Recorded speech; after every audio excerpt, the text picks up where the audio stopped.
Hi, this is David Rippy coming at you with more of the Powering Through Paralysis series. This is a reading from my book. The narrator is Alexandria Dupre. Health and wellness. The most beautiful people are those who have known defeat, known suffering, known loss, and have found their way out of the depths. Nishan Panwar. Before I created a unique vitamin and supplement regimen for myself 8 years ago, I couldn't escape catching a typical cold or finding myself coming down with chest congestion a couple of times a year. This is not unusual for anyone living in the northeast portion of our country during the winter months. For someone with paralysis, colds and chest congestion can quickly turn into a far more serious medical problem. Living with paralysis, I knew it was critical that I get to know my body better and what it required to keep from getting sick. Respiratory issues for someone with my level of injury demanded that I be extra vigilant to combat illness and the impact of coughs, colds, and flu on my system. Everyone's different, and everyone requires specific and unique approaches to operate at peak efficiency. Whether diet to exercise, vitamin consumption, relationships, emotions, and career, among others, all of us will react and be impacted differently in all these areas. If one put enough time to research all the various components of their lives objectively, truthfully, and realistically, think how much better life could be with a few tweaks here and there. I was no exception, and most of my tweaks in these areas helped me live healthier, happier, and with more passion than if I just continued down the same path I was on, not concerning myself with improving my lot. To determine my optimum vitamin and supplement levels, I would normally get my blood levels taken twice a year. Based on my results, I would then determine what amount of vitamin B, C, D, turmeric, magnesium, and omega-3 I needed daily to avoid the common illnesses that plagued many. Though argued by some, I knew this approach would serve me well longer term. After a while, it became apparent to me what my body required to operate and be at peak efficiency. After discovering the benefits of a healthy diet, vitamins, and nutritional supplements, I eventually came across the work of Dr. Linus Pauling, two-time winner of a Nobel Prize and the preeminent pioneer in the study of the effect of vitamin C in the human body. His groundbreaking research showed that primates and humans lost the ability to process vitamin C naturally, unlike felines, canines, and other species. It seems that roughly 12,000 years ago, when man moved into a more agrarian lifestyle, this change took place. Vitamin C plays an amazingly integral part in our body's system and is helpful in removing lipoprotein A fat from our blood. In the process, vitamin C unclogs our arteries and capillaries, helping to make them more pliant as well. It rebuilds collagen and has been referred to as the miracle vitamin. Upon further research, I began including additional amounts of vitamin C into my daily regimen. I noticed over time, my overall health increased as a result. One of the most important takeaways from Dr. Pauling's work was his research on what he termed dynamic flow, which is breaking a daily routine of vitamins into 3 equal portions to maintain them in your blood and body throughout the course of your day. Upon learning this, I eagerly grasped the significance of his wise words and have followed this program ever since. As my knowledge in vitamins and supplements grew, I eventually included additional herbal supplements and vitamins in my daily regimen. Going forward, blood tests I initiated with my doctor now included many more vitamin levels in my body to be tested to ensure that they were represented in my body in the proportions it required. With this approach, I found that the number of sicknesses I would succumb to yearly dropped significantly with the addition of vitamins into my daily routine and checking their levels regularly. I grasped how important this was for me, feeling myself much healthier in the process. I came away with a stronger and broader understanding of my body and how vital it was checking my blood tests regularly for optimal performance. After just a few months, I noticed a difference in myself. I had more energy, felt more alert, focused, and had greater stamina throughout my day. As important, I quit developing respiratory ailments. It was as if I had developed a personal shield, now able to work, live, and function around others who were sick, with minimal to no impact on myself. That was more than ample proof I was on the right track, regardless of what others thought that couldn't understand or accept my new approach. With more fine-tuning of the vitamins and supplements I took through the years, my congestion issues disappeared entirely along with colds. Personally, I never liked getting flu shots and have never had the flu, cutting out flu shots entirely. This is not to say you should discontinue shots your physician deems appropriate unless you have made the necessary adjustments to your vitamin regimen and your blood level test support. I strongly feel one of the reasons I never experienced influenza was due to increasing my vitamin C and D levels during the winter months when outside sun exposure is at a minimum compared to late spring through early fall. As mentioned earlier, everyone's body is different, requiring unique, customized protocols, specifically designed to enable you to maintain optimal efficiency.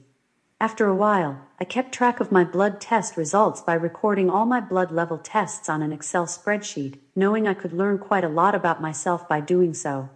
I listed each particular blood test in a column, followed by the recommended range in the next. As mentioned earlier, everyone's body is different, requiring unique, customized protocols, specifically designed to enable you to maintain optimal efficiency. After a while, I kept track of my blood test results by recording all my blood level tests on an Excel spreadsheet, knowing I could learn quite a lot about myself by doing so.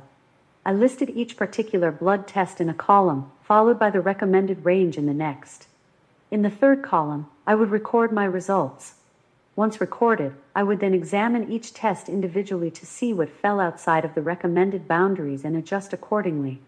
By recording the results each time over many years, it was easy to discern patterns or changes in my blood levels over the short and long term, discovering and learning more about myself in the process, and what needed tweaking. Some patterns weren't surprising, such as a drop-off of vitamin D levels in my blood during the winter months. I would then increase the amount of vitamin D I took during these high illness months in the Northeast to counter the effects of vitamin D loss due to the decrease in sun exposure, which takes place beginning in early October extending into May. Taking the time to learn what makes you feel your best will hopefully contribute to helping you avoid many of the ailments I have been able to dodge. Undertake research on your own and start including blood tests for vitamin C, D, and magnesium with the other tests your doctor recommends. By keeping all your blood tests at optimum levels, may find you experiencing a remarkable transformation in your overall health. These and other simple measures benefited my health immensely. I found by following my own blood levels and adjusting accordingly that my subsequent career flourished, my sick days dropped dramatically, and I had more vigor and stamina in my daily interactions with clients. I was more intense at work and felt more rested, energized, and focused.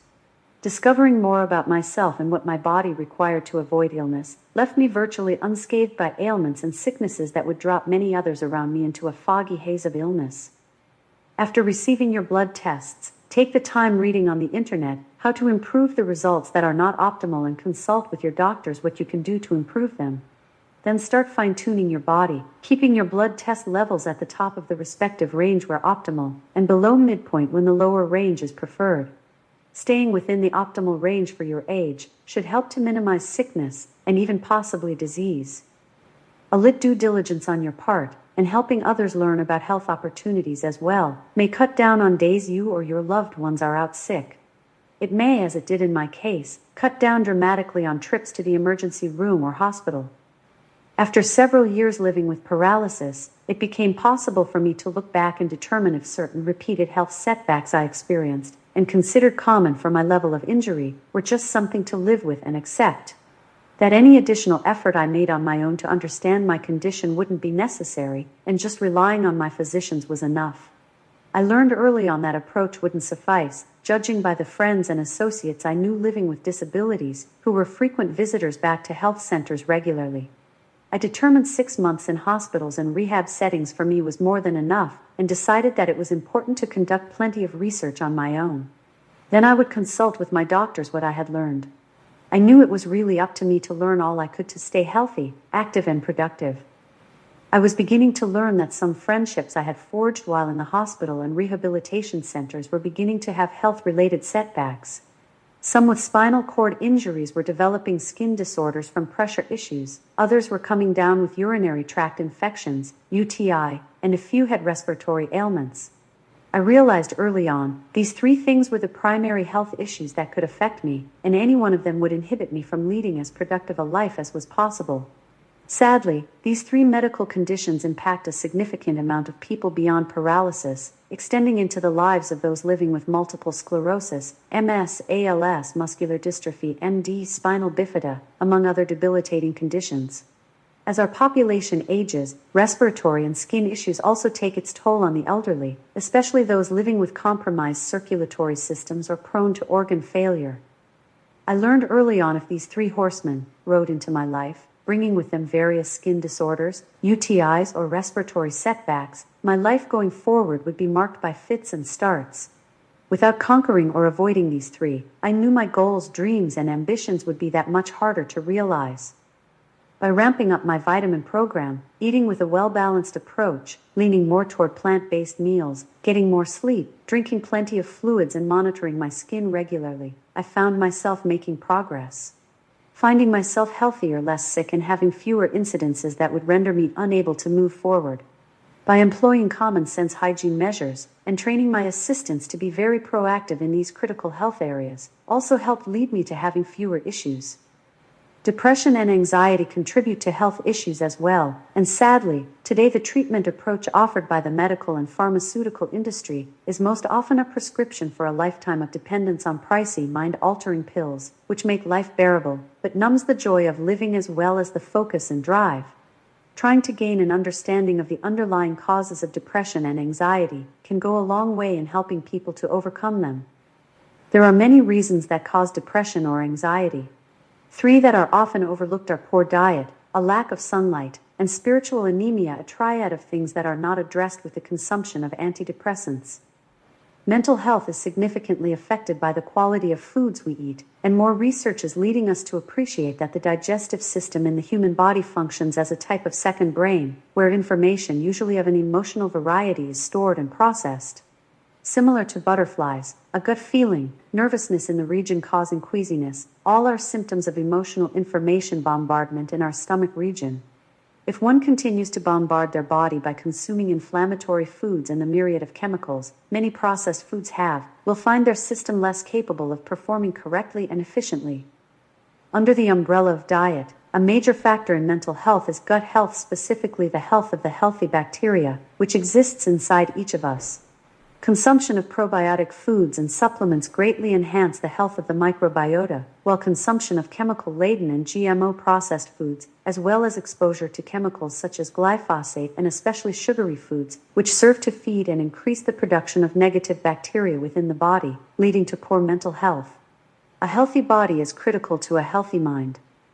Vitamin D deficiency is increasingly understood to be highly detrimental to mental health, as is highlighted in parts of the globe with lower exposure to sunlight, such as the Pacific Northwest of the United States. Millions of people suffer from what is now known as seasonal affective disorder, SAD. SAD is treated medically with high-dose supplementation of vitamin D. New research shows a vitamin D level below 20 nanograms per milliliter, Ng per milliliter, can raise your risk for a variety of ailments. These range from susceptibility to colds, flus, insomnia, and depressions. Keeping your levels above 50 nanograms per milliliter, Ng per milliliter, has been found to minimize these events. Vitamin D's anti-inflammatory properties are impressive, and studies have indicated that high levels of inflammation being a cause of depression. I try to keep my vitamin D blood level close to 70 nanograms per milliliter, Ng per milliliter, and found myself rarely ever getting sick at these levels, and nothing beyond a slight one-day cold. Exposure to sunlight is crucial. The body produces vitamin D when it receives sunlight. However, there are many other benefits to receiving abundant natural light, and taking vitamin D far beyond the scope of this book, definitely worth exploring. It is estimated that some 15 million American adults are affected by depression, and that some 40 million are affected by anxiety. These outstanding and sad statistics are shadowed by the disturbing fact that 1 in 6 Americans are on antidepressants and other psychiatric drugs. Often when drugs are prescribed to a patient, doctors commonly ignore contributing factors and causes, advising their patients to take pills to cope with poor mental health. Often it is difficult to move forward with our health. Troubling statistics show that many who suffer, whether plagued by disease, disability, past hurts and traumas, find it is difficult to fight through their issues. It is easy to find reasons that continue to hold us back from being healthy. Consequently, it adds to our struggles finding ways to move on to a life we want. Sometimes, as a result of suffering, it is hard to handle our issues without turning to destructive practices. Whether from addiction to opiates, alcohol, anti-anxiety medications, depressants, or other mind or mood-altering drugs that never address the root causes of our physical or mental pain. This often draws us back into a never-ending, unsatisfying, and repeated cycle. Until you truly understand what causes repeating patterns to continue, you will never quite catch up with that which haunts those most with troubled pasts. Finding yourself continually circling the howling in the dark in front of you, but elusive, forever moving and never still. Some days you're almost able to grasp but find your issues to be too wiggly, slippery, and difficult to control, like untamed coyote pups in the wild. They too blend with the dark, they too remain uncaught, like our traumas, our hurts. Only when you know how to bring them to you, and objectively figure out what's holding you back from moving forward, until you learn from your troubles and grow beyond that which punishes. They will always remain wild, untamed, and out of reach. I am not an expert in medicine, nor have multiple degrees in different disciplines. I simply want to share some ideas and insights on how I live a healthier life living with a high-level spinal cord injury. Learning and tweaking along the way helped me become much healthier, relying more on myself over time to conquer potential health concerns, and sharing my findings with my doctors and those with professional designations. Rarely did they ever disagree with my independent research, and in some cases weren't even aware of what I was referencing, as the research was new or cutting edge. No one will ever know you better than you will know yourself. No one, not doctors, parents, a spouse if married, lover, friends, or coworkers. No one. Only you have walked your journey. Find yourself, and you will find ways to turn your life around, including your health.